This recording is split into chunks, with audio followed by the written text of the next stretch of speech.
After 6 months and 1,230 games, the NBA playoffs will finally begin this Saturday. The Western Conference is led yet again by the Golden State Warriors. Steph Curry's team has won 3 of the last 4 NBA titles.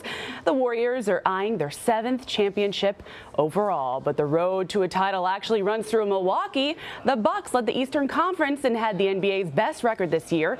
They're looking for their 2nd title in franchise history. Bill Reiter is the host of Reiter's Block on CBS Sports HQ and joins me now from Los Angeles with all of the insight. How you doing? Nice to see you. Good to be seen. Thanks for having me on. So let's start with the Warriors. Are they still the NBA's team to beat? Yeah, they absolutely are. I know the record says that it's Milwaukee, but the Warriors have multiple championship hangovers, and they still won a bunch of games. They're the best team. They have the best defense when they care to try. They're the best offense in the NBA. They've got 2 MVPs on this team. They are a force to be reckoned with. Until someone beats them in 7 games, they are the king of the hill. Okay, so it's the first time in 38 years the Bucks won 60 games. So what made them so good this season? Yeah, they're legit. In any other year, they would be the clear favorites. Life is so unfair for Milwaukee fans, even if it's exciting. Giannis is probably going to be voted the MVP. It'll be close between him and James Harden, but they have a top 2 or 3 player in the game. Mike Budenholzer, the new head coach in Milwaukee, was a coach of the year when he was in Atlanta. He's gotten all the pieces working together the right way. They've got the best defensive rating in the game. They have the 4th best offense. They're young. They believe in each other. They like each other. In short, they've got everything going for you that you want to have if you're building and you're eyeing an NBA championship. So first, we have 8 first-round series that are going to tip off this weekend. So that's a lot to choose from. Which are the ones that we should actually tune in to see? Yeah, I don't know if we're going to see a lot of upsets, but I think Jazz Rockets is really interesting. The conventional wisdom is the only team in the Western Conference that can beat the Rockets or the Warriors is the Rockets. They got to get past the Jazz first. The Jazz are really good. They underperformed in the regular season. They have the 2nd best defense in the NBA.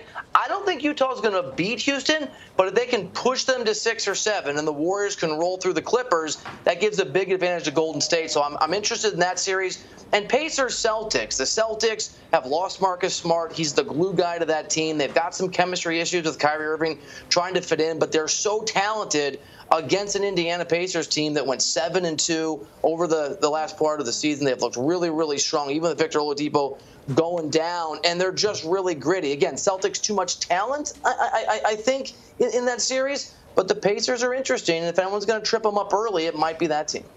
All right, so you mentioned that you don't think there'll be a lot of upsets, but are there any dark horse teams, that could make that run? Yeah, unfortunately, there really aren't because it's a best-of-7 series. I'll say this. The Celtics, I don't think, are going to make a deep run because, frankly, they don't like playing together, and chemistry is really important.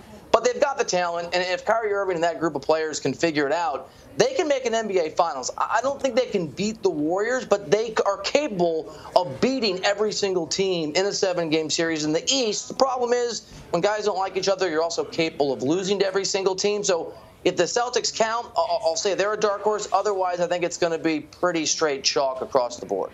All right, so you're out west, but we're here in New York City. What about the Brooklyn Nets? Oh, man, I'm so glad New York City finally has an NBA team. That's right. They can root for. I love what the Nets are. D'Angelo Russell has become an all-star. They are very well coached. That organization is very well run, and I'm rooting for them. I lived in Brooklyn up to 2 weeks ago, so I want to say go Nets. I just think Philly's got to be. I think it's too much talent. Now, the Joel Embiid injury is a little frustrating and scary for Philly fans. If he misses multiple games, which I don't think is going to happen, then I think that Brooklyn could pull the upset. But short of that, there's so much talent on that Sixers team. I think Brooklyn will put up a fight. I think the future is bright for that organization, but I don't think it begins over the next few weeks. All right, so what would you say your predictions are for the NBA Finals?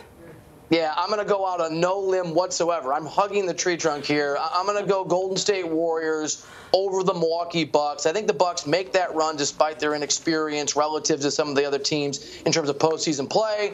And then when I think it happens, the Warriors roll against them like they will everyone. I'll say Warriors in 5 over Milwaukee in June.